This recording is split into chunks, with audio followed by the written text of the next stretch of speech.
This is Comic Geek Speak, episode 121.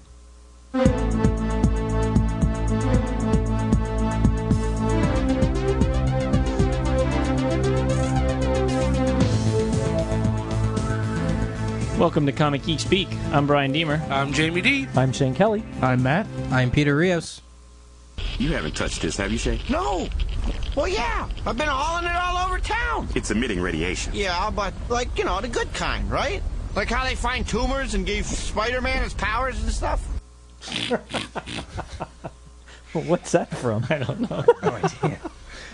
This episode is sponsored by Wild Pig Comics, www.wildpigcomics.com.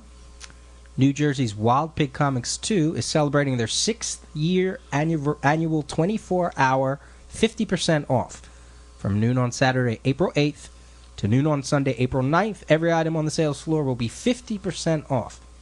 30,000 back issues, both silver, high-grade silver and bronze age comics, as well as thousands of 50-cent books from the 70s to the present. Over 1,000 trades, hundreds of statues, toys, and T-shirts.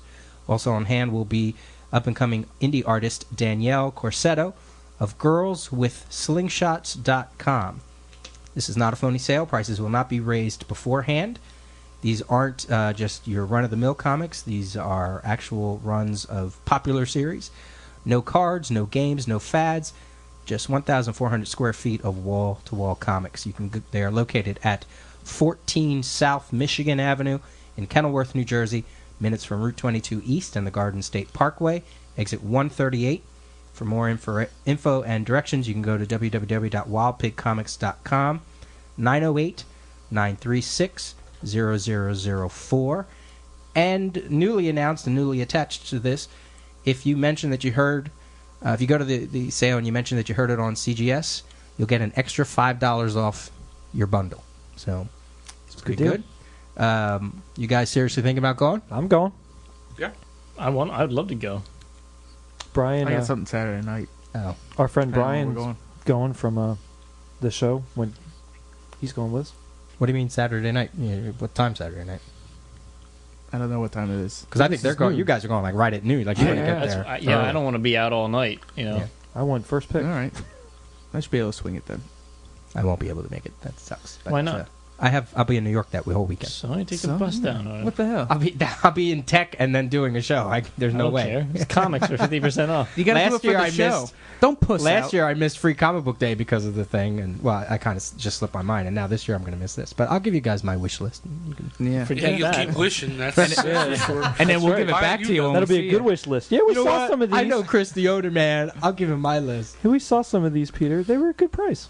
So. And then I'm going to buy them, whatever's don't on you your wish list, you and had sell them these? to the next guy in line for an extra $1. Peter Rios wanted these. That'll be a new segment on the show. Issues that Peter wanted. All right. Steal from Peter. Okay. One thing I wanted to mention, we certainly push it enough, but DCBservice.com. I just put my order in for this month. 66 items. This is the most I've ever had in an order. Usually it's around like 45, 50, 66 Really? That items. all? Yeah, really. And but some this of is us have some self-control. Shane. yeah. Yeah, I know. But this is also the month where all the DC books, because Marvel already did, but this is where all the DC books jumped from $250 to $299. So with the discount, 40% off, a $299 book is $1.79 or something like that.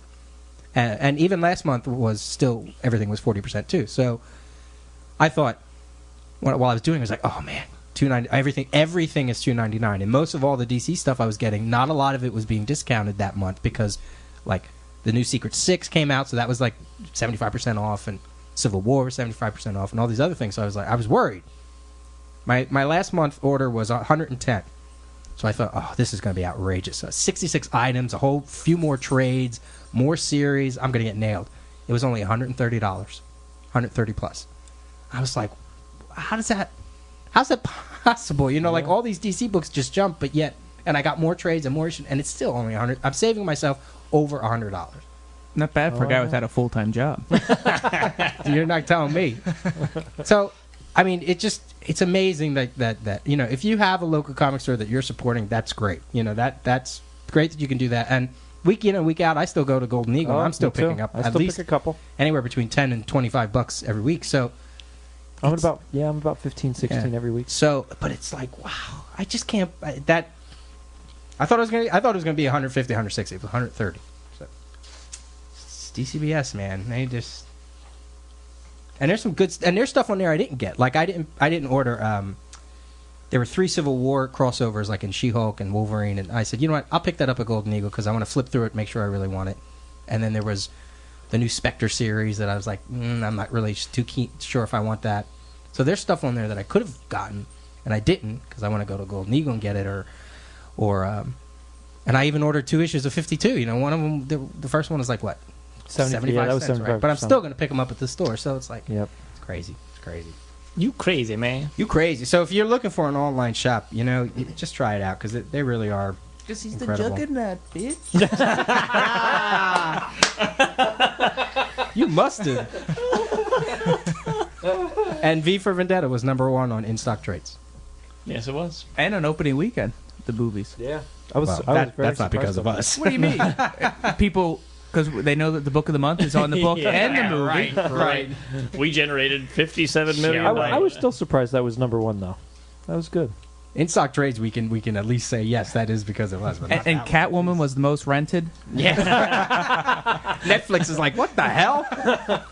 We only have one copy of Catwoman. All right. For this episode, among many other things, we have a conversation with Beau Smith. Beau Smith is a comics writer and such. He wrote such things like Batman vs. Wildcat, Catwoman vs. Wildcat, the unpublished Wonder Woman vs. Xena. He was a writer on Guy Gardner Warrior for a while. The Wolverine vs. She crossover between Crusade and Marvel. The Winona Earp series, both from Image and IDW. Beau LeDuc, Real Man from Eclipse, and The Black Terror from Eclipse, and many, many more. All right. So. Oh, we should say the reason why we're bringing him on is because his book Cobb Off the Leash #1 from IDW is part of this month's current Indie Challenge, which also includes Cemeterians #1 from Slave Labor Graphics, Exile from #1 from Boom Studios, and what's the other one? Threshold. Threshold. Thank you, from the soon-to-be retitled something else, and that one is from. Hold on a second. Narwayne Publishing. And those Indie Challenge books you can get off of dcbservice.com. Help support these books. These are just totally off the fly, you know, that we pick out of the previews just because they look cool. And, you know, go back to the days where you just used to grab things off the rack. So help support these Indie Challenge books for this month. You only got a couple more days to get your order in. And here's Beau. Hello, Beau. Yep. Can you hear me all right? Sure. All right. With me here is Jamie, Shane, Matt, and Peter. Well, I'm sorry. I guess they got all of you out on work release program at once. How you doing? I'm doing all right. I'm staying out of trouble. Where's the fun in that? Well, you get my age, it's either that or jail. So I've made my choice. I'm not as fast as I used to be, so I'm easier caught. So I got to, kind of keep under the radar. So the first question we always ask everybody is, how did you start reading comics? Well, I can actually, in fact, I kind of relayed this story the other day to my mom when I was visiting her. She kind of asked me that after all these years. I can remember it just like it was yesterday. It was, the first time I actually read and actually remembered a comic was the day before I started first grade, which would be about 1961, and I was a little bit nervous and, jittery as any kid would be the first time they have to go to school, but we were at the grocery store, and I'd been picking up comics before that. As a little kid, I couldn't read them, but I liked looking at the pictures, and my mom, to kind of calm me down, said she'd get me one. So it was the Batman 143, if I remember correctly, Bat Hound and the Alien, and it had this, goofy cover of this giant bug-like alien that was knocking down a telephone pole, and Bat Hound was barking at it. And, well, I sit there, and I could read pretty much as well as any 6-year-old could at the time. And I read that and fell asleep. The next thing I knew, it was first day of school, and I was all ready to go. So that was actually the one. I've got that one framed here on the office wall, and so that's actually the first comic that got me into it. But actually, it goes back even like 2 years before that. Having a weird fascination for it, just seeing those printed pictures in a comic, just strange attraction that attracted to me. And I've talked to a lot of other creators in comics who, and artists and writers too, and it's basically been the same thing. It's like, they were just drawn to it. Nobody seems to explain it.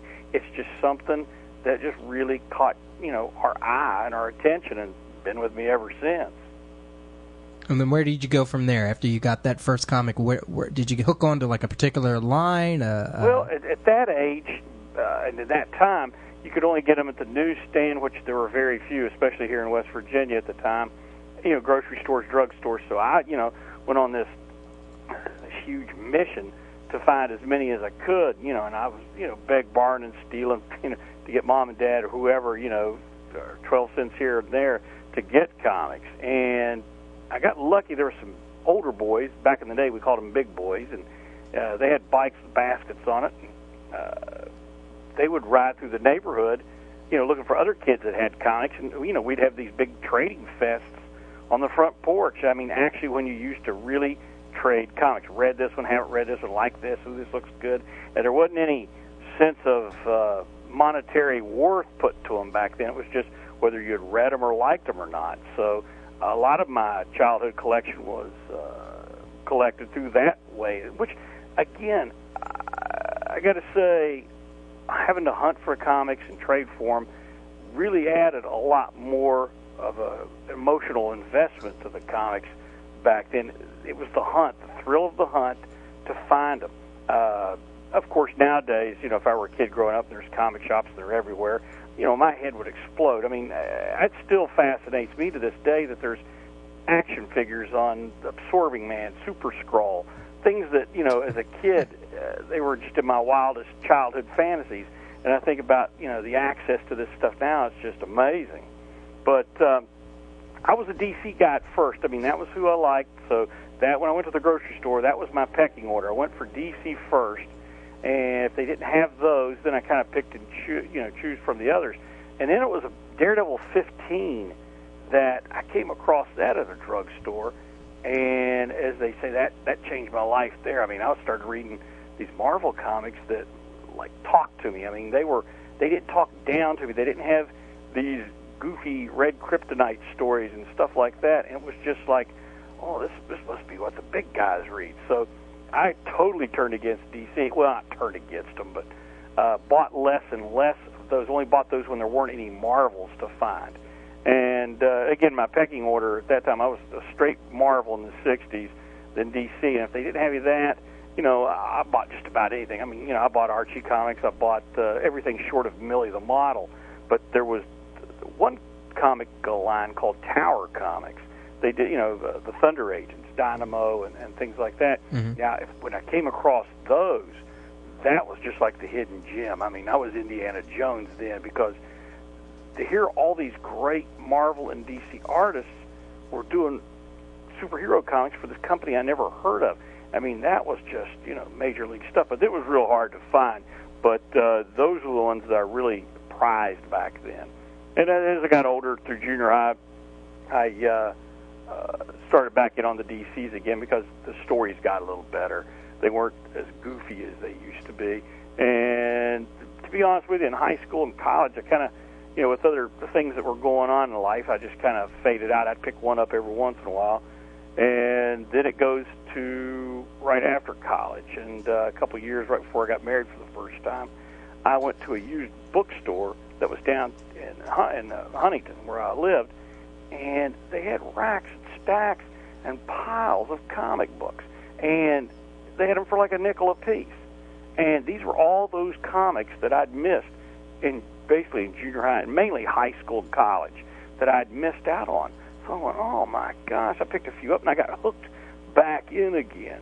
So, I thought, well, how am I going to get a bunch of these? They've got tons of them. I want to get them, before some other nuthead, comes in here and finds them and buys them all.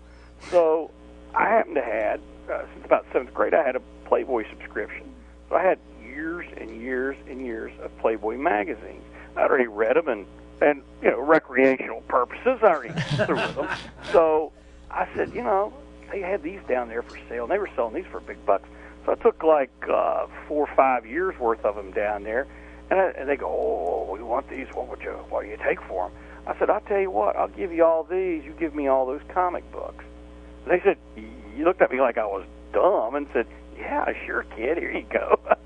So they, traded those just flat out, and I got, in a very inexpensive way, got about 10 years worth of comic books for basically nothing. And it was kind of odd that you take it, usually you're trading your comics off to get Playboy. When me, and I was exposed to all that stuff so young, it was just the opposite. I was getting rid of those to get back into comics. Wait, what? Since what age did you say you had Playboy subscription? Oh, here's another weird thing, guys. I tell you, this shows you how much the politically correct times have changed. I was in the 7th grade. My grandmother worked at Ray's drugstore, this big drugstore chain, and it was in Columbus, Ohio. And I'd found one of my dad's Playboy one time, and I was looking at it, and they all kind of, as they say, caught me with it, and they wasn't any big deal. It was just, you probably shouldn't be looking at that, son, And they were real surprised because my dad started talking to me. They thought I was just looking at the pictures, which I did, of course. But I was reading, the movie reviews. I was reading the stories in them. I was doing this, and they actually found that I was basically reading these things cover to cover. So my grandmother asked me, what do you want for Christmas this year? I said, I want a subscription to Playboy. So she asked my mom and dad, well, this is what he wants. And they go, well, yeah, go ahead. He didn't seem to be a pervert or anything. So, they said okay. So she started giving me every year for Christmas from there on out. She got me a subscription to Playboy. Now, I tell you, this is another odd thing. Not only did my grandmother get it for me, but in my room, I had a huge room, and I took all the centerfolds and strategically, really did a nice job. I've had probably 6, 7 years worth. That was my wallpaper, all done real nice all over the wall. Well, to show you how much times have changed, all my friends, buddies, they would come over to our house, spend the night. We'd all be up there, playing, doing whatever you do. And at first, everybody goes, "Oh man, that's pretty cool. Smith's got all those naked women up." But then, after a little bit, it became the norm. And you think if someone were to walk into a kid's or high school, junior high, and high school guy's bedroom today, and all this stuff would be up there, the parents, they'd be, "Oh my gosh, my mom and dad would be thrown in jail for contributing to minors." There'd be all this scandal, blah blah blah. But back then, it was just, this was 1966 through 73. It was nothing. We look at old home movies, and there's pictures of us in our room, and there's all these, boobs everywhere, and no one thinks, thought a thing about it. So, yeah, I got hooked into comics for the colorful pictures and Playboy magazine. So nice. Is it safe to say the reason you got out of comics in college is that when you discovered beer and pretty women? Well, I to be honest with you, here again to show you my very misfit youth, I got into that kind of stuff about 7th grade. Unfortunately, I discovered beer about 7th grade. It was, again, it didn't seem like anything then or now, though. It would just be scandalous. But, yeah, no, mine started pretty much in the 7th grade. I had quite the misspent youth. Now, granted, here in another odd way, it didn't lead to crime. I've never done any kind of form of drugs in my whole life. It was just beer. Beer was it.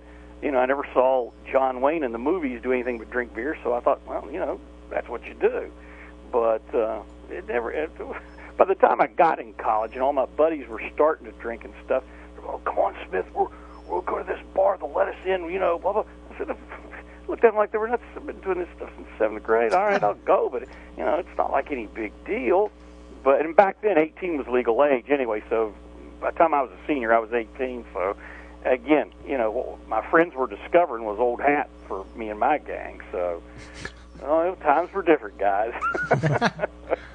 So how does all this get you into the interest of writing comics? How did you get into that whole Again, we go back to, I can remember pretty much 3rd grade, sitting in class, and I was like any other boy in the third grade. I'm drawing pictures of spaceships fighting army men and dinosaurs fighting cowboys and, all that kind of stuff that, kids that age were into. And this was the early 60s, so, we were, the space program had started, so my space program on paper was, astronauts fighting Martians and stuff. So I started writing stories in third grade just for my own amusement. My teacher found them one day. What are you doing? Let me see that thing. She thought I was passing notes in class, and she goes, well, this is actually pretty good. She read them to the class. So we had a thing after that. Every week I'd write a story, and she'd read it to the class. If the class was good, they got to read one of Beau's stories. And they were, pretty excited. I started putting all the kids in the class into these stories. So, we were rescuing the girl next to us in the desk from a nasty Martian, and we were blowing them up with bazookas. And for the third grade, oh man, that was better than any DVD collection a kid could have now. So that kind of started it and never stopped. I mean, in sixth grade, I had my own cartoon strip for the school, and to show you on the business end, I was thinking, how can I get more kids to read this? They would post it up every week, and to do that, I said, well, I'll have a contest. If you win the trivia contest of what character was in the strip last week, you'll get not only a 15-cent bag of candy, and back then 15 cents bought a lot of candy, but you'll also get to I'll write you in as a character in my comic strip. So the whole school was, into this and trying to be in my comic strip and stuff. So I got in on the business end early as well. And it just grew from there. I mean, I through the playground, I ended up meeting a lot of other kids that I used to take their lunch money away from them. Stuff I found out they liked comics. I didn't smack them around anymore. We became friends, and we'd meet over in their garage and trade. And actually, because of comics, I became a better person. So that's actually where the writing never has stopped. So I've done it ever since then. We got into high school and college. I took every creative writing class that could be offered. And when I got in college, I thought, well, I'd like to make a living of this, but other than writing for a magazine or a newspaper, that's about the only way I can think of, because in West Virginia, and even back then, you had to live in New York, to be a comic book writer. That was just plain and simple. So journalism ended up being my major, and, writing for newspaper and magazine stuff was okay, but, my heart was, wanting to write comics. And movies and TV were even more far-fetched than comics, because how do you do that? I live in, here in Huntington, West Virginia. How will that ever come true? And unfortunately, I never had a teacher that could see the creativity and guide me into the right direction for something like that. Most of it was like, fumbling around in the dark with your girlfriend at a seventh grade party. You do the best you can, but if you actually have to grab something, it's just by stroke of luck. So, that's how my comic book career was, just me fumbling around. That's why I actually got it. I didn't break into the business until I was probably 32 years old, because I just didn't know, how a guy not living in New York or Los Angeles would do it. And there wasn't any internet then and such. So, everything you did was through the mail.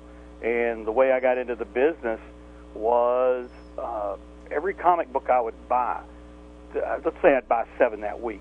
As soon as I brought them home, as soon as I read them, I sent a letter off to the editor. And I signed my full name, which is Stephen Scott Beau Smith.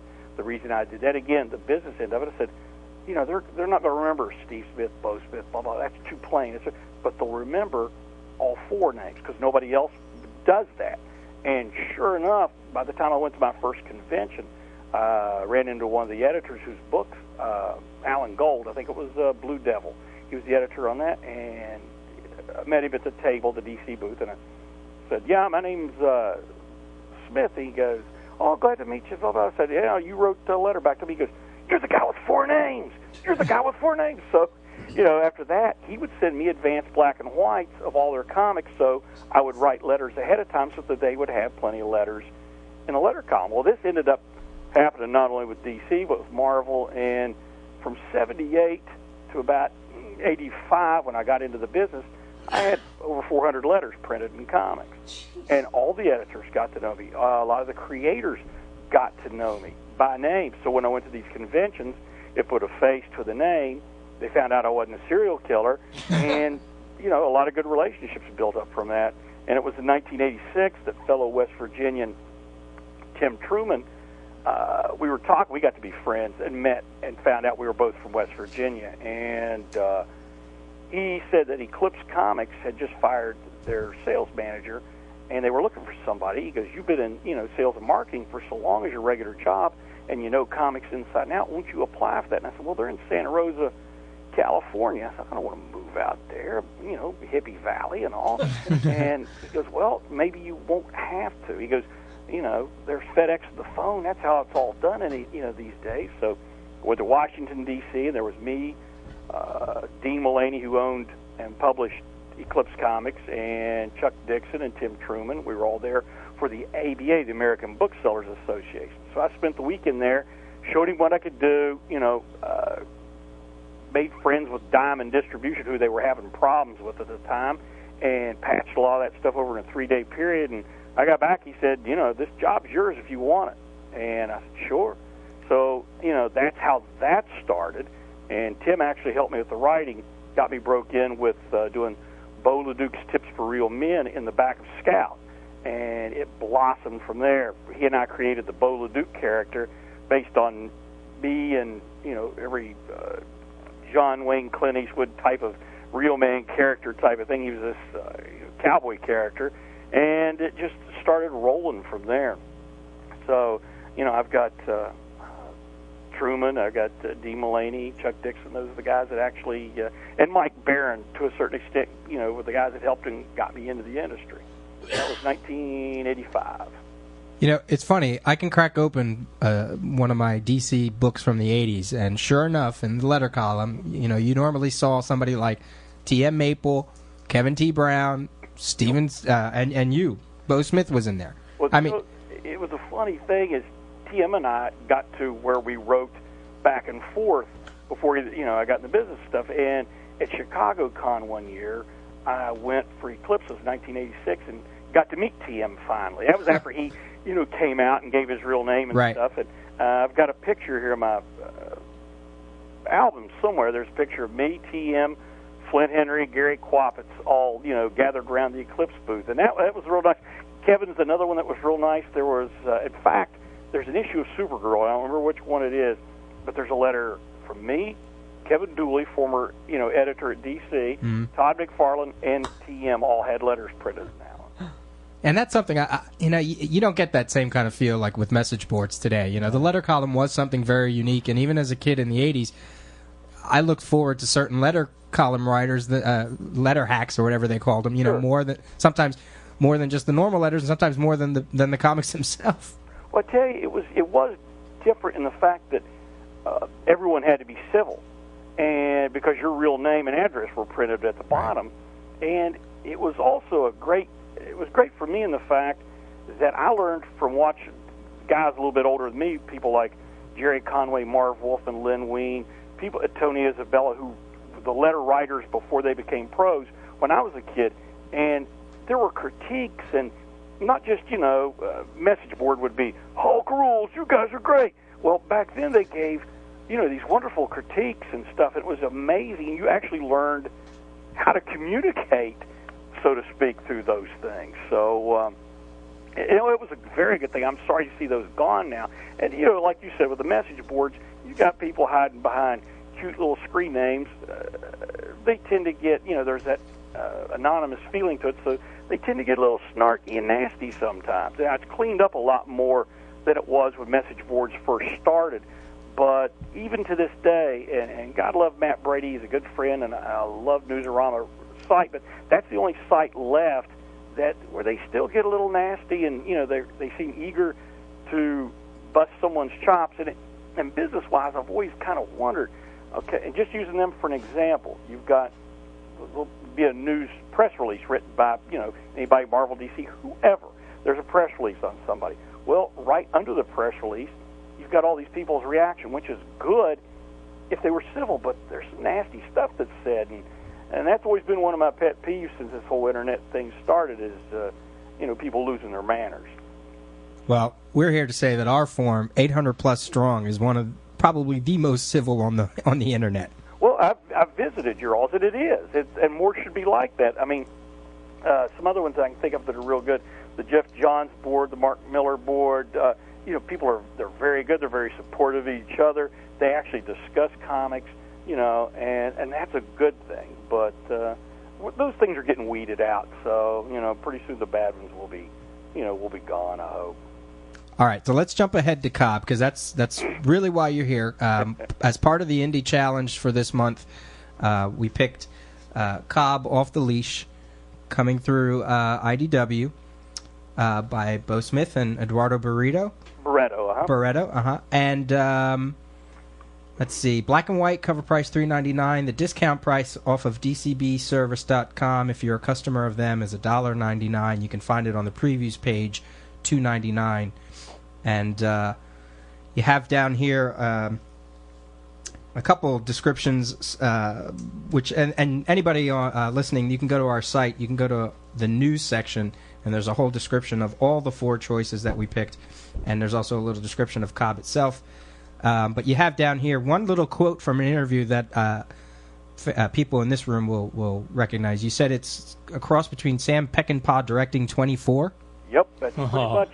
Wow. How I can think of to describe it, and to me, that covers, that's 1969 to present. Sam Peckinpah was one of my favorite directors, especially with The Wild Bunch, which was one of my favorite movies. Oh, yeah. 24, to me, is finally, after all these years, we've gotten into what a real man hero kind of thing is again.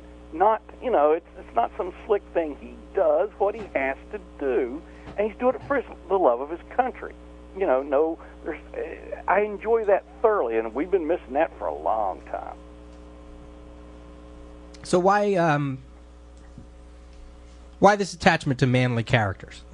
We heard a little bit about your background, but what is missing from current comics that you feel that this character will fill?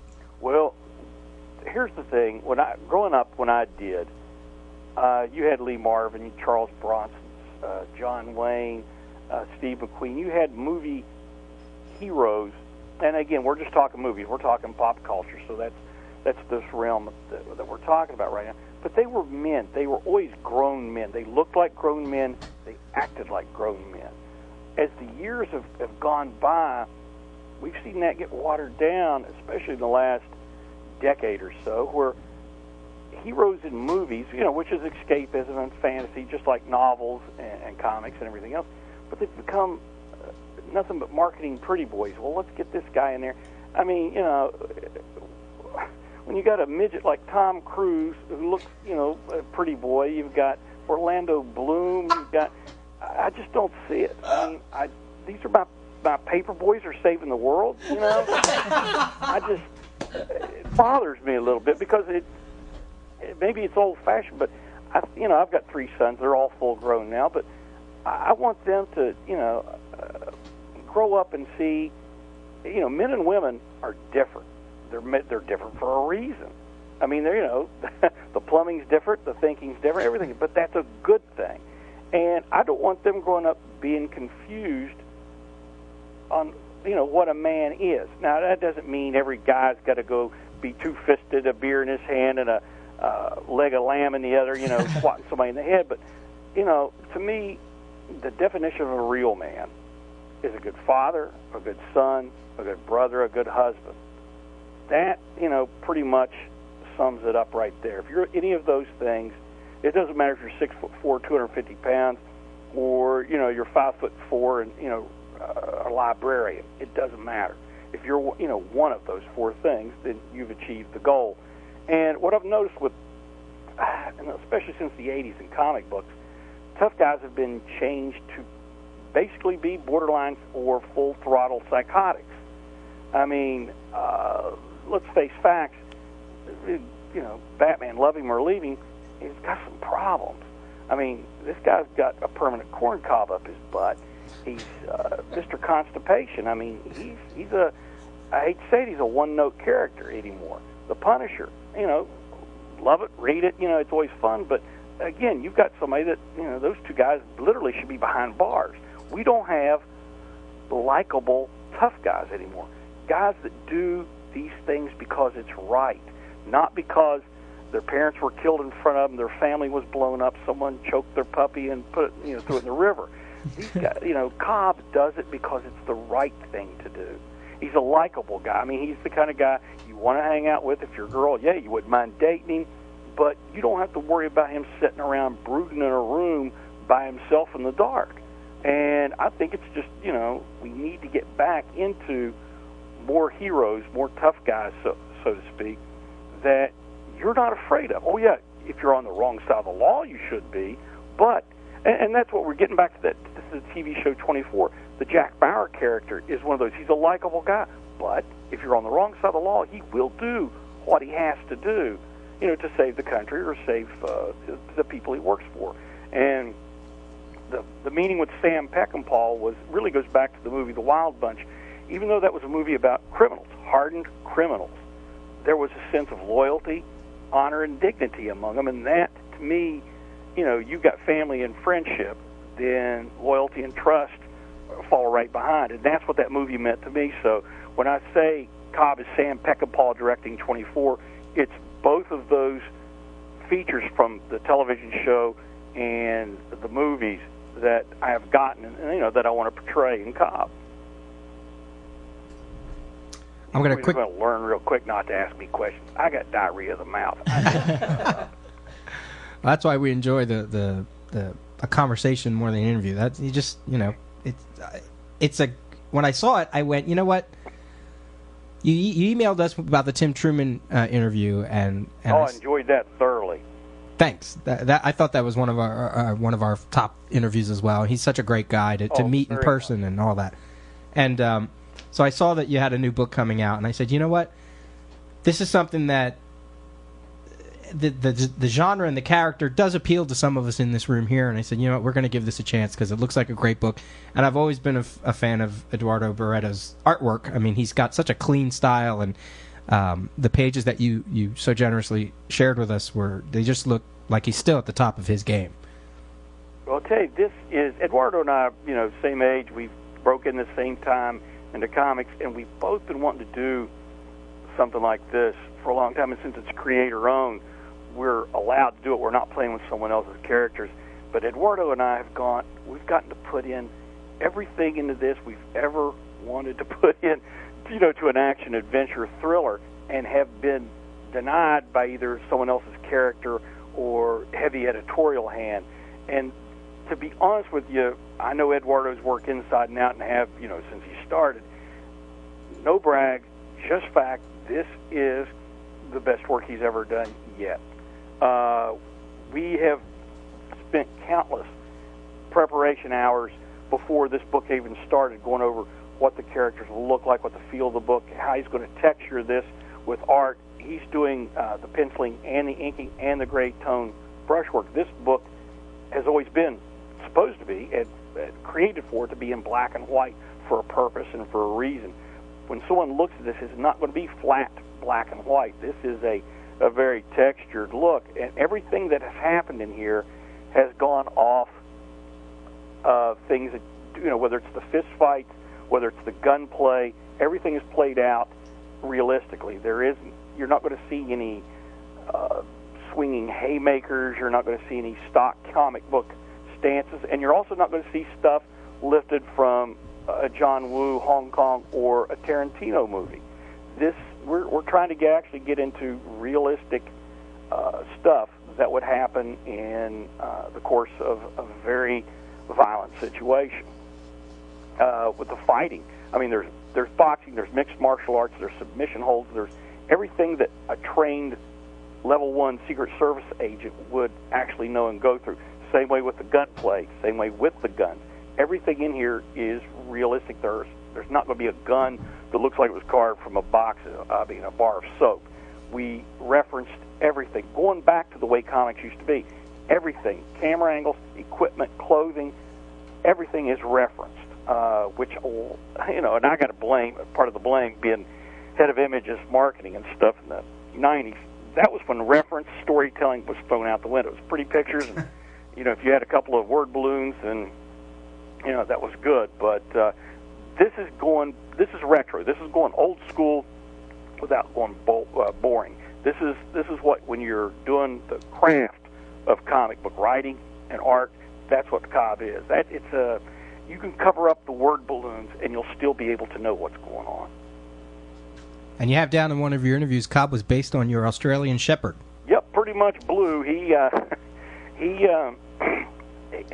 most people would say it's kind of goofy, but Australian Shepherds are, like any other kind of working dog. They have to have a job. If you do not give them a job, they will invent one. They have to work. And since he doesn't herd cattle or sheep, he knows that I'm the pack leader. I'm the head guy at the house. So his job that he's assigned himself is to protect me, guard me, make sure I'm okay 24 hours a day. When the minute my foot hits the floor in the morning out of bed, he's up, he's with me from room to room, whatever is going on, and does not rest until I go to bed at night. Then he rests. He loves every one of my family, but there's a pecking order. There's me, then my wife, and the boys. Now, if I'm laying in that bed, and my wife comes in and wants to lay in there, and Blue's laying in the bed, he will not let her in. He loves her to death, but he will sit up and go, and just not growl mean, just don't come over here. And she'll go, Beau, can I get in? I'll say, Blue, down. He gets off the bed, she gets in, everything's hunky-dory. My office, he will not let anyone enter the office. And he stations himself. It's amazing to watch. He stations himself to where his back is to the wall or to me, and he can see all points of entry and exit to see who's going to come, who's going to go, and what he can do to keep anybody from getting to me. It's done in a very methodical, quiet sort of way. He's not a barking kind of dog. He's not the kind that growls and lunges. If he's going to attack something, there's no warning. You can see this stone-cold look in his one blue eye, one brown eye, and then he just goes for it. Where we've got Chubb, she's our Australian cattle dog. Oh, my gosh. She's a crackhead for dog bones. If there's not food-related, she'd be careless. She'd let anybody in here. You got a treat? Come on in. So it's just the opposite with her, but he is methodical. And that's the way I wanted to do Cobb, and I explained this to Eduardo, too. There's not going to be any... He's not the kind of guy who screams and yells. There's not going to be these funny-looking grimaces on his face and tricky one-liners and stuff. When there's a violent situation, he is prepared. He's like Blue. He checks all exits. He checks all points. He takes everything in. And he's just like there was one scene where he takes out 5 guys in the first issue, and it's just like an accountant in the storeroom taking inventory. There's none of this crazy stuff. It's just this guy is all business. And that's where he's most at home, is in those types of situations. And it's been like this since he was a kid, which we show also in the very beginning, which is 30 years before. We show him in elementary school and how this is hardwired into him. It goes all through his life. To give you all some background that no one else knows yet, it happens with Cobb when he's a kid. It goes from, even when he plays college football, he is a guard. He protects the quarterback. And that's his... Everything that he ever does in his life is to protect those that he sees weaker or who need it. It's just, it is DNA, so to say.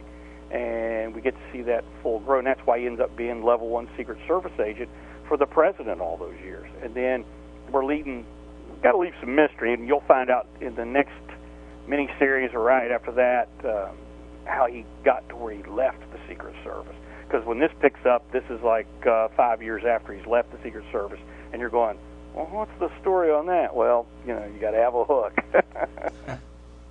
Well, just because of reading some of your own articles that you've written over the years, and just your reputation or whatever, when I saw it, and then you sent me the script, and I saw that first scene that you're talking about, my first reaction was, okay, is this to set the reader up to a certain amount or certain level of violence that's going to be in the book? And then I stopped and read it again. It was unique trying to read the script, because you want to read the dialogue, but then you also got to read all the sequences in between. Right. So then I went, okay, no, this is explaining what Cobb is like, what who he is, how he handles situations, and the way he handled that particular situation. It does inform the character. So what could be a potentially violent scene is actually more an exploration of who he is. Well, you sure summed it up a lot more intelligently than I would, so I appreciate that. I'm going to have to steal what you just said and make myself say. There you go. No, you did. You summed up exactly how I felt and what I wanted to portray in that. I appreciate that. That's cool.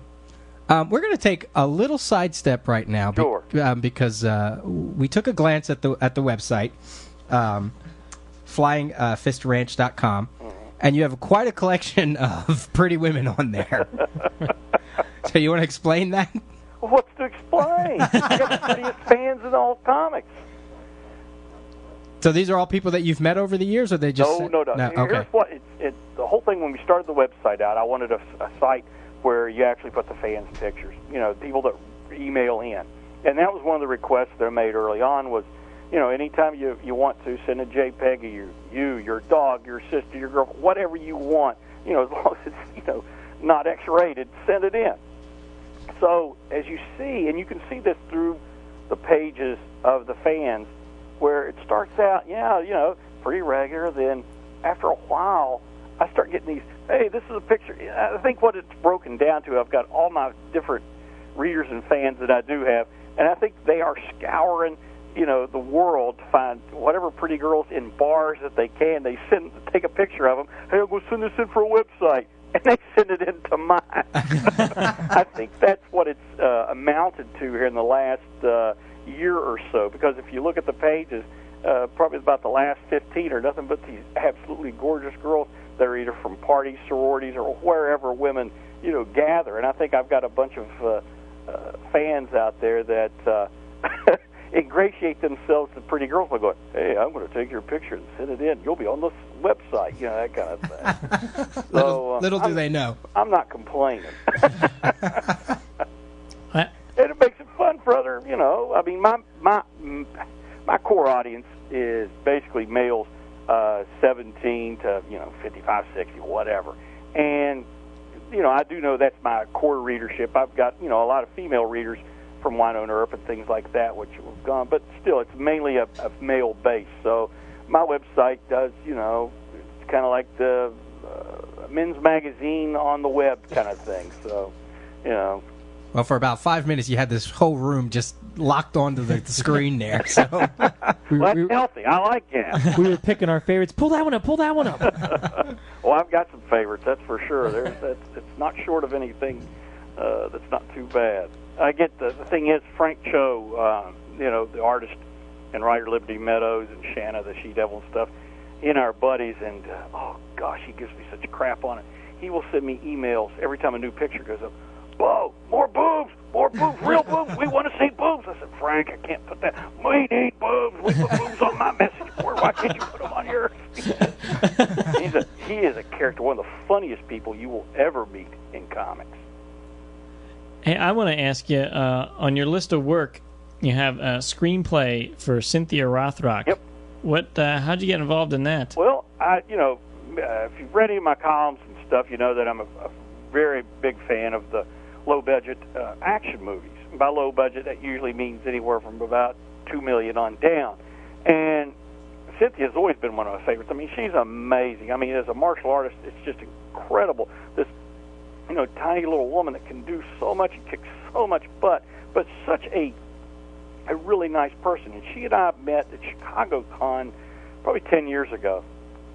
Got to talking about different stuff, and she had just, right before that, had been interviewed in Hollywood Reporter, and they asked her, what are some of your goals? What would you like to do? She goes, I'd love to have a comic book on, a character of me. And I saw that. We talked about it.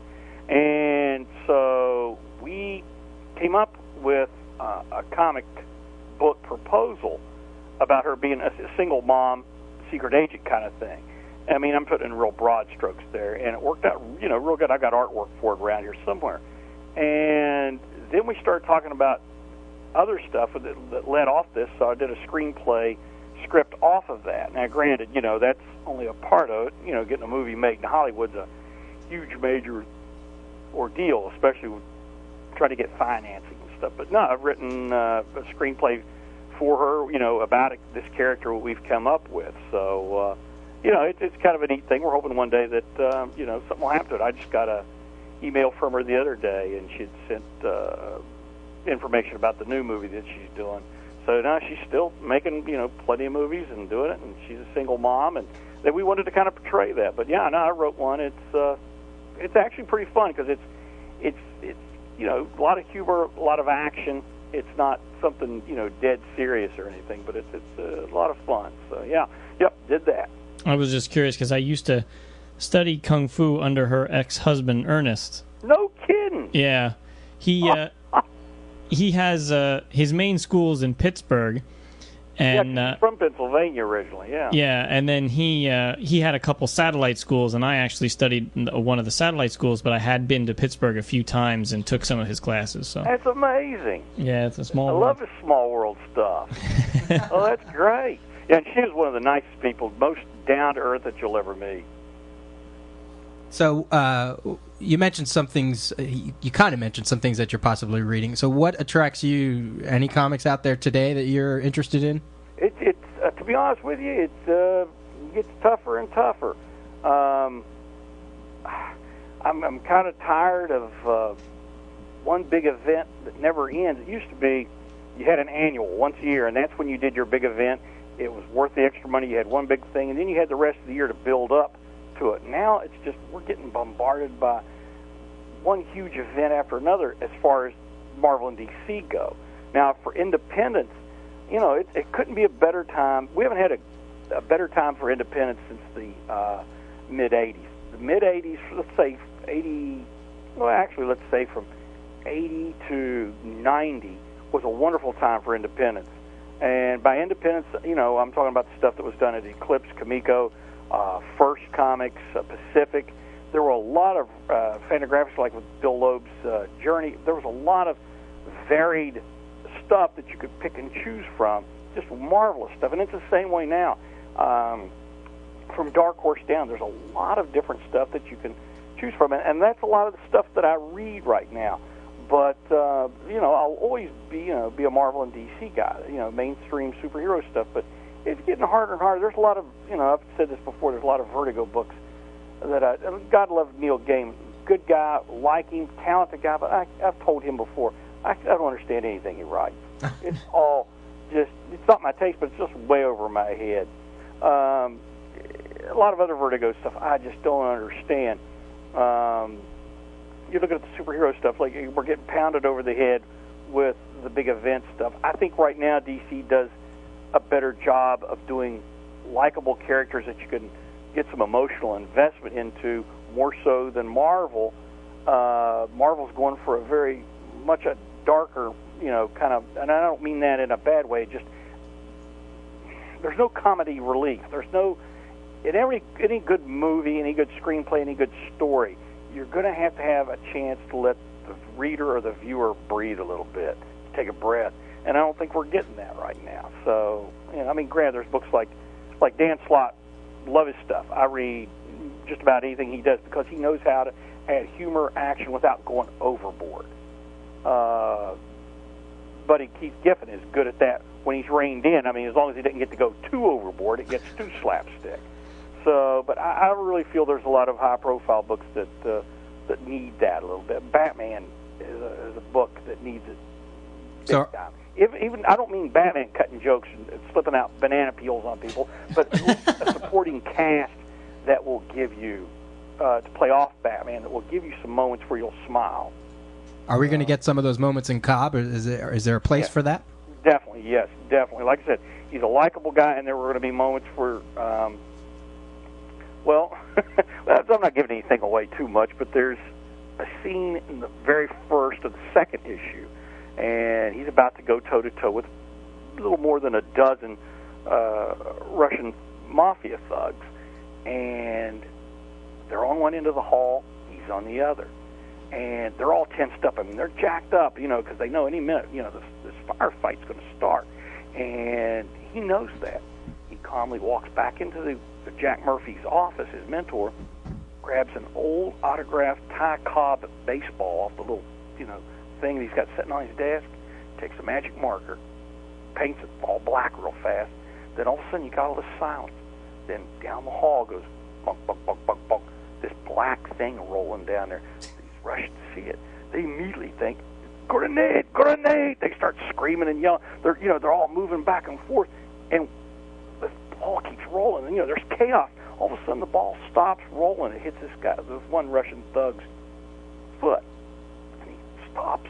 Everything kind of freezes for a second. He looks down at it.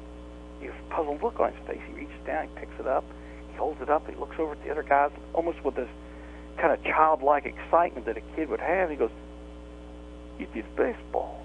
It," and then boom, his eyeball goes flying out. He gets shot. That was the whole thing. Cobb, you come up, a little chaos, freeze, boom. That's when the shit starts. I mean, it doesn't hit the fan. It sprays the fan after that. He's just, that's the thing I want to do with Cobb. He's calculating, but again, it's not in a psychotic way. It's just, this is a job. What's the best way I can do this job? The most efficient way I can do this job. So it's a lot of fun for me. I'm having a blast. I still can't believe somebody's paying me for it. Well, you do have an in since you work for IDW, right? yeah, it's an in, but I kind of feel like Vic Mackey on the Shield sometimes. Like, this has got to be a crime. When are they going to catch me? I do feel guilt sometimes. I don't let it bother me. I don't let it hang around too long, but I do get those twinges. Are you going to be at any conventions this year? I'm hoping to go to Chicago this year. Probably. I'm also hoping to do. It depends on the family schedule. But I'm hoping to do Pittsburgh and might even go down to Heroes Con down in Charlotte. So those three are definitely on my radar. Cool. Well, we're going to be at all three of those. So. Oh, you're kidding? Yeah. Well, I expect you boys to slap me in the back of the head and say, "Hey, Beau." Well, I might just pat you on the shoulder and shake your hand because I don't want to get tripped. Oh, well, don't wear new pants. One thing I got to ask is Cobb. You said it's a miniseries, right? Yep, 4 issues, 4-issue miniseries. Okay, and then hopefully then there'll be plans for a trade and then maybe another miniseries. Oh yeah, there'll definitely be a trade. And then again, I've pulled every trick out of my marketing and promotions bag on this possible. I mean, if this were another company, if Marvel, DC, Dark Horse, or whatever had somebody doing what I'm doing for Cobb, they'd be paying a lot of money. But I'm pulling out every grassroots trick I've got to get this book in people's eyeballs. That's all I'm asking. And hopefully if the sales dictate it, we'll be able to do more after this. I'm definitely going to be writing a Cobb novel. So that's, cool. Done. When this miniseries is done, that's the next thing I'm working on. I'm doing that for myself, and, I'll look for a publisher.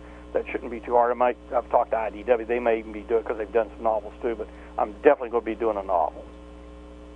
And according to your site, in case we see you or any of the listeners see you, you do charge 25 cents to feel your biceps. That's right. Women get to feel for free. Really pretty women get to feel as long as they like. But of course, right on the head. Yeah. That is the way it goes. What a deal in this modern time, huh? Gee. So do you have any last-minute things you need to give out? Or No, just as well as, I hope everybody, at least gives Cobb a chance. And, word of mouth is the best way. So hopefully it'll get a lot of good, word of mouth.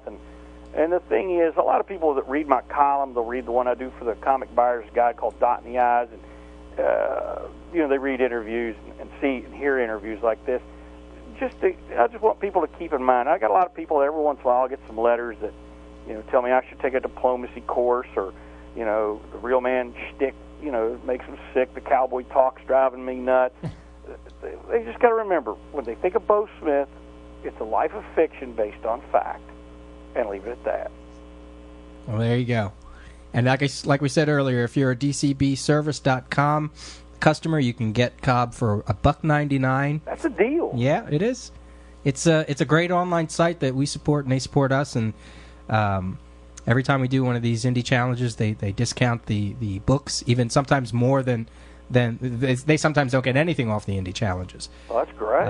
But again, it's just a way that just to push something that just seems interesting, and just pick it up and try it, and it's great that we were able to talk to you about it. Oh, it's all my pleasure. Trust me. It was our pleasure too.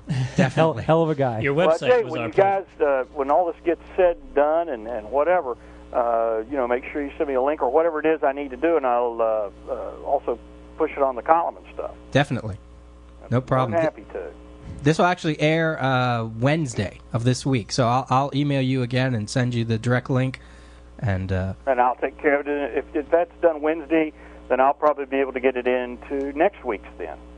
I'm doing this week's Busted Knuckles tonight, but that'll be next week. That would be great. Yeah, I'll be glad to do it. cool. And also, when you email me, send me the physical address, because here pretty soon, I talked to the editor the other day, I should be having the first issue, just black and white copies, with lettered. Mm-hmm.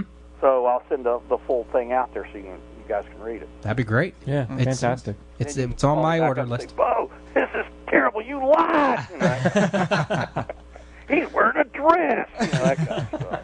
Well, we got your phone number if anything like that happens. Hey, yeah, Frank, you got my address. Come on down. We'll see how far Blue lets you get. Yeah. You know what's crazy is one of my best friends in high school had an Australian Shepherd named Blue. Well, yeah, I gotta admit the name's not very original, is it? And he was pretty wacky too. He would let you come in the house, but then he wouldn't let you leave. Yeah, they are. They're real. They're a wonderful breed. They're very entertaining, and you'll love to watch them. But oh gosh, they are serious. They are very orderly dogs. They do not like, even though my boys have been moved out of this house for a while, they leave. They don't like it. He likes all the pack members to be in order, in line, and you don't vary from that. Well, since we're sharing Australian Shepherd dogs, my sister has two of them. Oh. One of them is named Zeus, and the other one's Zoe. They're brother and sister. Well, that's excellent.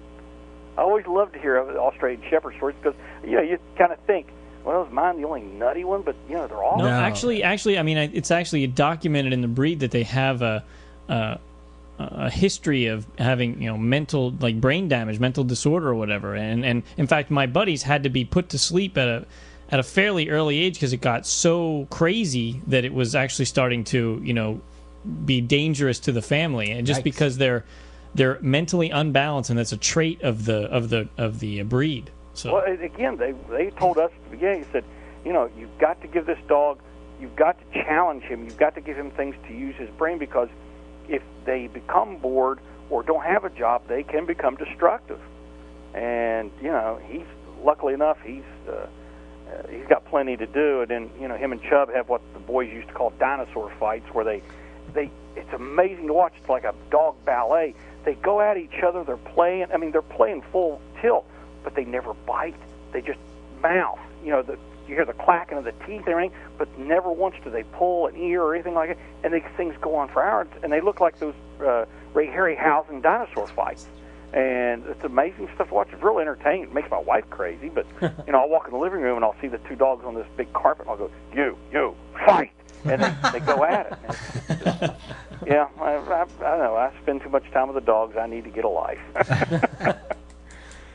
Well, I'll let you guys keep going, but I appreciate all this. And, hey, thank you. And look forward to the link, and hope I don't get you all taken off the air. No, no way. not No at way. all. This is all us. All right, well, you guys know if you ever need anything, you make sure you let me know. All right, thanks so much. Thank you. All right, guys. Adios. Bye-bye. Bye. Again, that's www.flyingfistranch.com. You can check out all the indie challenges on our news section of our website and find out page numbers from previews, and there's links to other websites and the discounted price off of dcbservice.com. I've been reading his stuff quite a bit, and I'm not so much his comic book stuff, but his columns are just amazingly funny to read, and this whole tough guy, real man type, that's the man. I've met him a couple times at a couple different shows, and it's what you heard there is what you get. He's no facade. This isn't any kind of facade. This is a real man. So He's got quite a repertoire too. I was looking at his site. Oh yeah. And while we're on the indie challenge, the one you only have this week. This last week is when actually. Tomorrow. March 27th was the day that you're supposed to hand in for DCB service, but they take late order, so that's okay. yeah. Threshold will eventually be renamed another title because there is another comic called Threshold something something something. So there'll be a press release about that. And one of our interviews with another indie challenge sort of was with Scar Tissue. Scar Tissue number 3 is actually on sale on their website, www.scartissue-comic.com. You can get the color version for $3.99, the black and white for $2.50. And that's Dave Wachter and Jim Clark's book. Fans of the show, friends of on the forum, and I just wanted to get that out for anybody who wants to order that.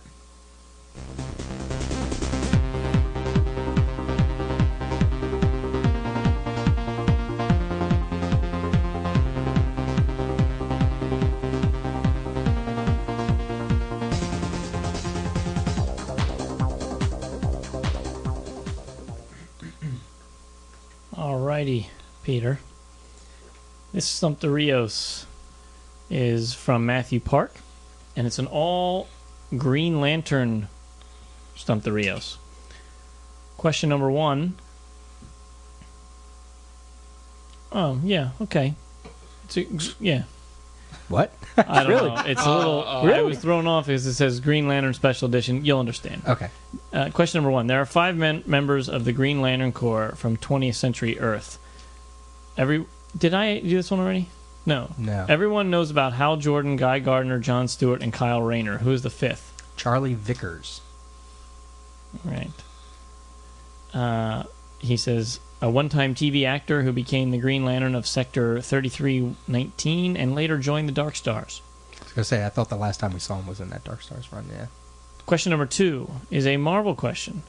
Dr. Spectrum is the Green Lantern analog of Squadron Supreme. How did he receive his powers? Note, this refers to the Grunwald Squadron, not the one in Supreme Power. From the guy that's Martian Manhunter's counterpart, Skrull. I think it's... is it just the Skrull? The Skrull? I think it's just the Skrull. He gives him the power prism. He's an alien. Wait. The Skrull? Mr. Skrull? it's Skrull Jr.? Scrolly Scrollerson? Scroll. He says Joe Ledger rescued a Skrull from a disabled spacecraft. The Grateful Skrull gave him an energy synthesizer called the Power Prism. Right. Question number 3, independent. In Invincible, the Guardians of the Galaxy are a loose takeoff on the JLA. What is the name of the Green Lantern analog, and how does he activate his powers? We got the Flash one that other time. I don't know. I still haven't read it. No idea. Let me come up with some. Broccoli Man. I have no idea. The Green Ghost activates his alternate identity by swallowing a green jewel and deactivates them by vomiting it back up. Okay. Hopefully it doesn't stay in there So too that's long. 1 quarter, you It's a owe. quarter. It's pretty good. We got a voicemail here. Hey guys, this is Todd Wanish. I'm the president and creative director for Roxbox Entertainment Group. I'm also the artist on the Key Foo Fighters book. Jamie made some really good and valid points about our book in episode 118, and so I wanted to call and clarify what we're trying to do with the Key Foo Fighters and with the release of it. My partner and I started Key Foo in 2003, and at the time I'd been an animator for Cartoon Network down in Atlanta, and I'd been doing that for several years. I've been really fortunate to have worked on almost every property that Cartoon Network had, from Powerpuff Girls to Dexter's Laboratory to Johnny Bravo, Samurai Jack, Scooby-Doo, Super Friends, Brack Show, Aquatine, Hunger Force. You name it, I probably got to animate or direct a commercial for it at least once. Key Foo Fighters began as a traditional animated show pitch, with series synopsis, model sheets, and sample promo items, stuff like that, which is actually where we got the idea for the cards. While developing the animated pitch, I kind of noticed a large gap in comics, and actually Brian and Kevin and Peter and I were talking about this, and that's a lot of kids today they just don't have access to stuff that they can, read. They have access to stuff like Archie or to comics based on Cartoon Network shows, but after they hit a certain age and they leave that demographic, there's really not much else out there. Many parents still hold the stigma that comics are too violent or negative in general, and because the parents won't buy it, the kids are forced to turn away from comics and just look at stuff like Pokemon and Dragon Ball Z and Yu-Gi-Oh! And Power Rangers, and putting Kung Fu Fighters in the comic book form is a small start and attempt to bring that gap to a close and hopefully still retain that mainstream familiarity with anime that I love and we think we're doing a pretty good job about it. When we were at the convention, parents actually thanked us for creating a comic that could be safe for their kids. They saw those pages in the back with the cards, and they recognized that it was something familiar, and they saw it as something that was safe for their kids. They thought they wouldn't have to worry about it or censor it or look over their kid's shoulder to make sure that someone's head wouldn't, blow up in the middle of a story. And by the end of the con, we didn't have a single issue of Kung Fu Fighters #1 remaining. Overall, I think we've been able to generate a lot of extra support, too, Right now, we've got Peter Laird, who created Teenage Mutant Ninja Turtles. We got Joe Simons, who's the legendary creator of Captain America. And we also got Tim Hardaway and Shaquille O'Neal, all of which took the time out from their schedules to give Kung Fu Fighters a small endorsement. And I think that says a lot about what we're trying to create. And it's not too bad for our first published comic book ever. And we definitely want to thank those guys for doing that for us. And if anyone wants, they can check it out on our website, which is www.roxbox.tv. That's ROXBOX.tv. And, I think all in all, I hope that, clarifies it. Hold on for a second. What's that? You really want me to say that? All right. Hey, guys. Cool J just came back from a recon mission and says that he hopes I was able to clear up stuff a little bit with Jamie.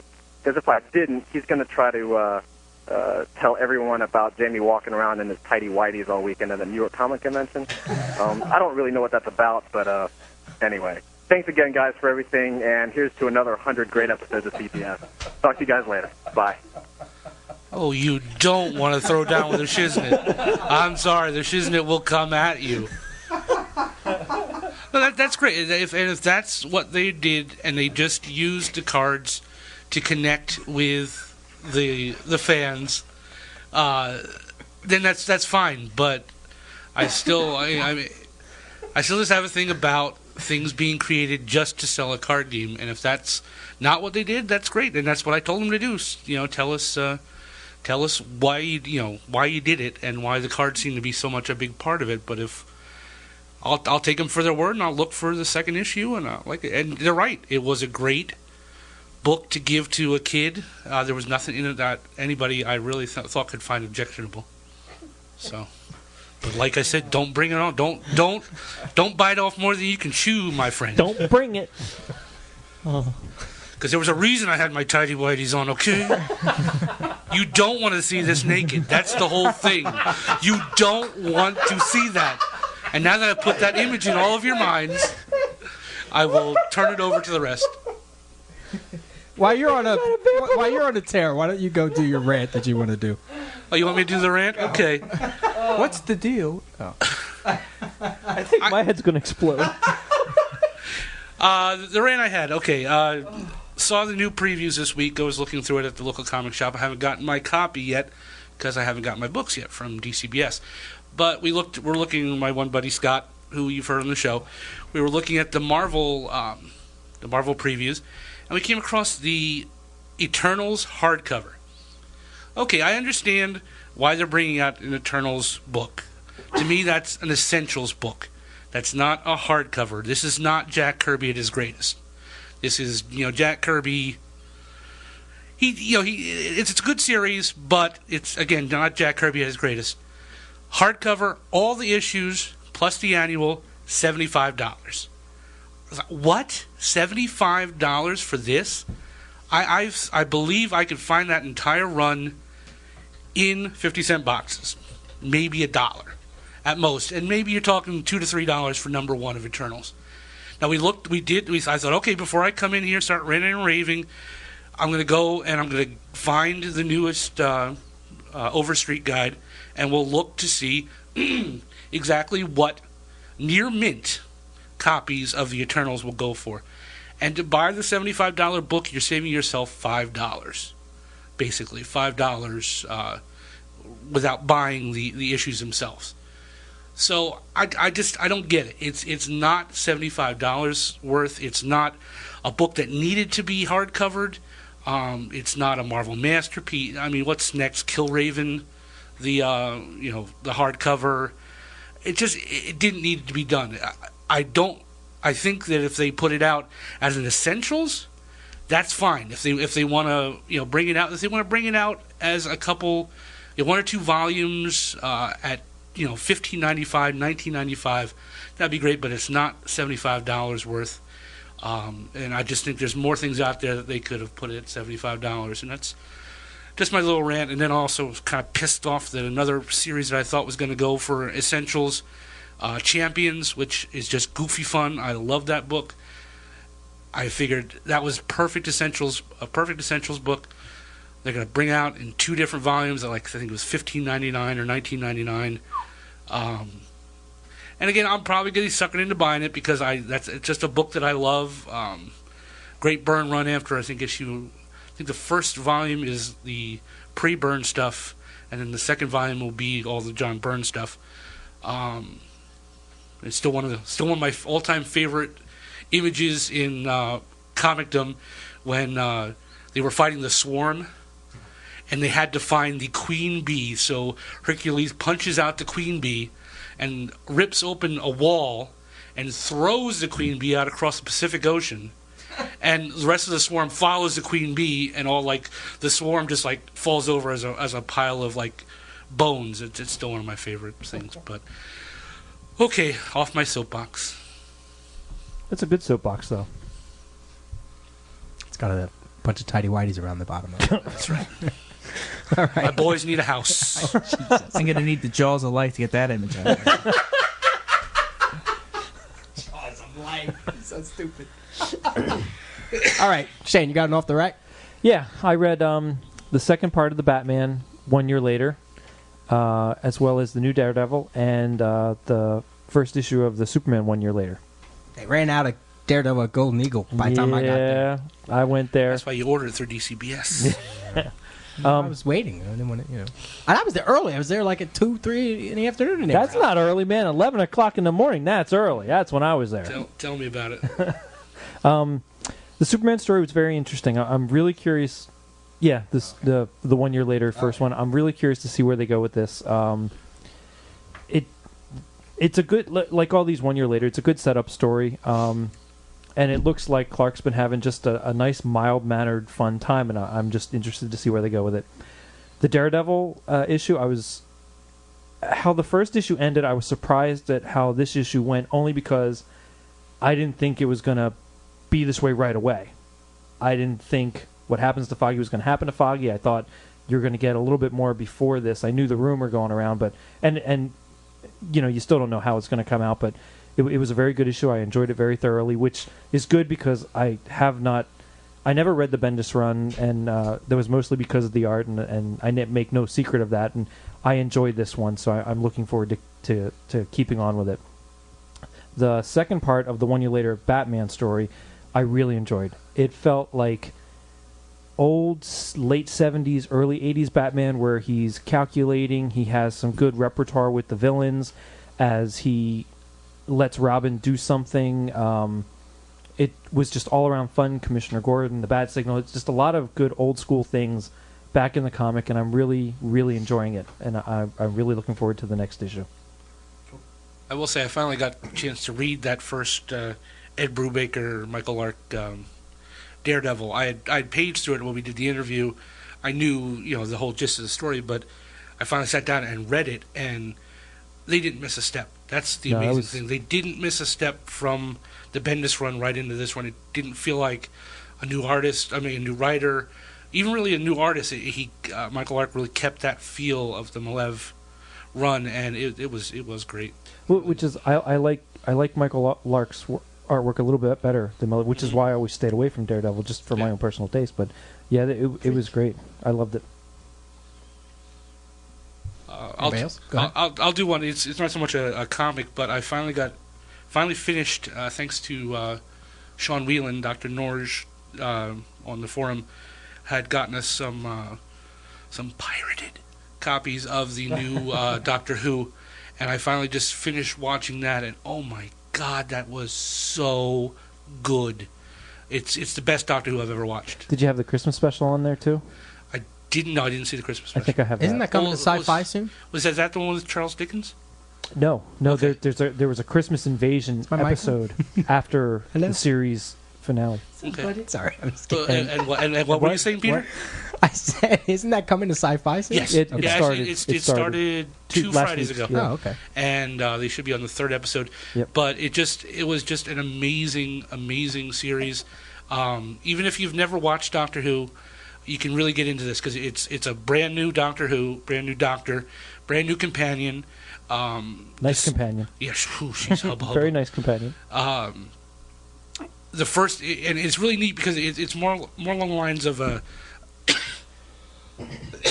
pardon me, more along the lines of what like Straczynski did, where every episode built on the next episode. So by the time you got to the 13th episode, everything made sense. There were things that would show up in each episode that they'd make reference to, and you didn't know how it all fit. But man, by the time the end episode, I'm not going to ruin anything, but I haven't gotten that far yet. Just it was just amazing. And I'm not a huge Doctor Who fan. He shed the tighty whities. But yeah, I was flying free in the breeze that day. Woo! Stop, no more, no He's more. like an innocent little boy running. I was just like a little Dragon Ball Z guy running around with my little weenie out. No. Woo! What the hell?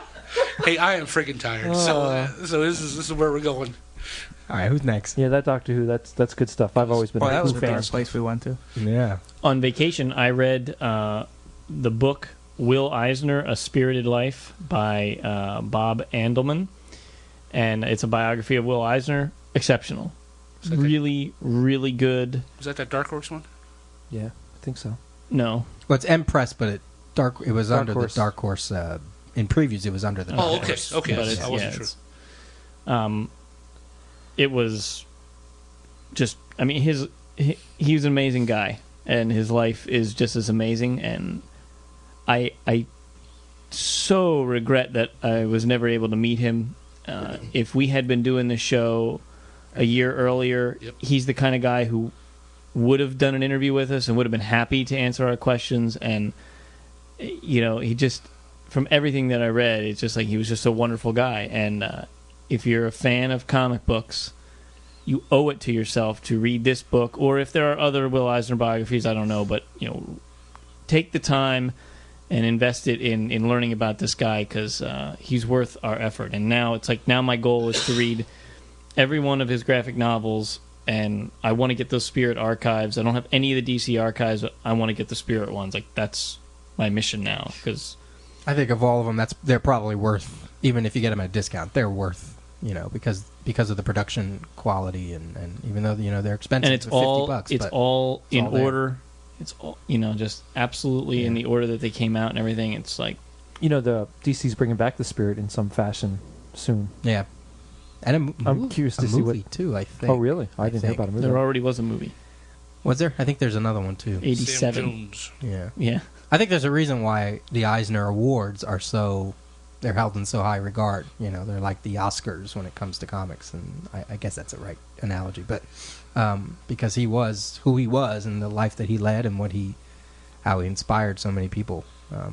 When you win an Eisner, it means something. Yeah, that is my one regret about when we went out to San Diego this year, and when we decided to do it, I was like, I'm finally going to get a chance to meet Will Eisner. Mm-hmm. That was, of anybody that I was going to meet that year out at that show, I was going to make sure, even if I had to stand in line for 5 hours, no matter how long it took, I was going to shake his hand and just, thank him.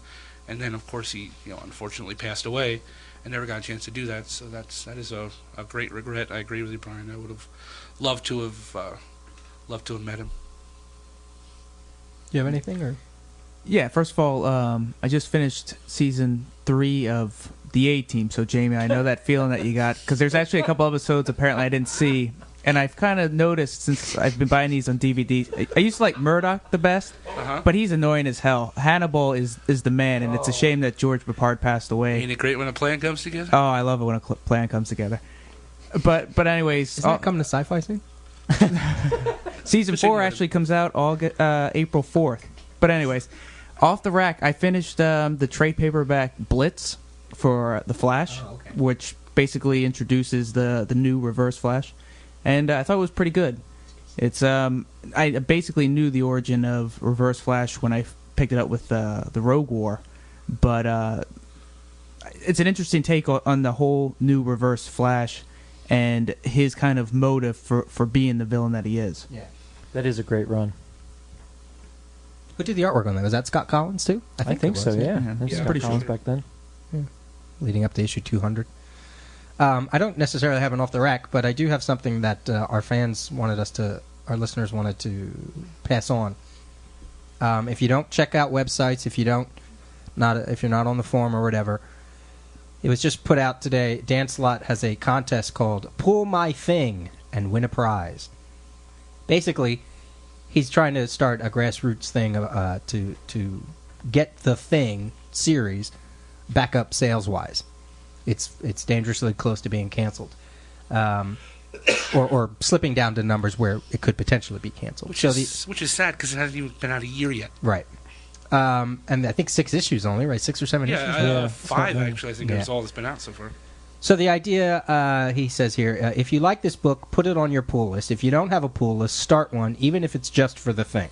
If you heard good things about the book, but you're a wait for the trade person, he says, please understand you are not hurting us. But if you step up now, you can help save us. They need to get back to press level numbers right away. There is a grant. Basically, what they're asking is anybody who can go out and do the best job promoting Pull My Thing and win a prize, but without being pushy on message boards or derailing any threads or anything like that. If you can bring your A game to getting the word out, they're going to check up on different message boards and whatnot. It's Dan Slott and Andrea DeVito. You're going to win a prize. The grand prize is an original art page for Thing, signed copies of the first 2 She-Hulk trades, an all-new 3rd She-Hulk trade when it comes out in June, the GLA trade, the GLX Smith Special, and the Spider-Man Human Torch I'm With Stupid Digest. So that prize package will be yours if you help to get the word out. I guess if you started on a thread, I guess they're just going to go bounce around different message boards and see who does the best push. For those of you on our forum, we certainly don't want 5 million new threads on the Thing, but definitely support the book. There already is actually a thread now, so add to it and support it. Everyone's saying they love it. Yeah, hey, if you like the She-Hulk, I have to pick up the Thing. I missed the boat on getting the first couple, and I'm searching for them now. I mean, even beyond my own personal likes or dislikes of anything, this is the kind of thing you need to do if you want to. If you really like a book, whether it's The Thing, or She-Hulk, or Marvel Team Up, or any of these lower selling titles, Marvel, DC, you do have to support it somehow. And unfortunately, this is what he needs to do to help keep that book going. So I thought I'd just share that. Yeah, absolutely. I've been buying my copies. All right. Okay. I think that wraps us up, huh? Sounds good. This episode is brought to you once again by Wild Pig Comics. WildPigComics.com. Their 24-hour 6th annual sale. 50% off everything in the store from noon on Saturday, April 18th to noon on Sunday, April 19th. Excuse me. Woo. From noon to Saturday, April 8th to noon on Saturday, April 9th. Everything off 50% off, and if you tell them you heard it from CGS, you'll get an extra $5 off. Sweet. Who? I'm going. Sweet. If you want to send us an email, it's comicgeekspeak@gmail.com, and check out our website at comicgeekspeak.com. Big thanks to UpAllNightGaming.com for hosting our website. If you would like to leave a voicemail, it's 206-888-4805. And please, we're begging you, vote for us at Podcast Alley. It's comicgeekspeak.com/vote. Thank you to Beau, Mr. Beau Smith, yes, for joining us today. It was a great interview. Yeah, check out his work coming from IDW. Definitely check out his site. A lot of good stuff on there. Yeah. Pictures aside. And a reminder that we're brought to you in conjunction with WorldFamousComics.com, your spot on the internet for the best comic book and entertainment-related columns, contests, features, reviews, news, resources, and more.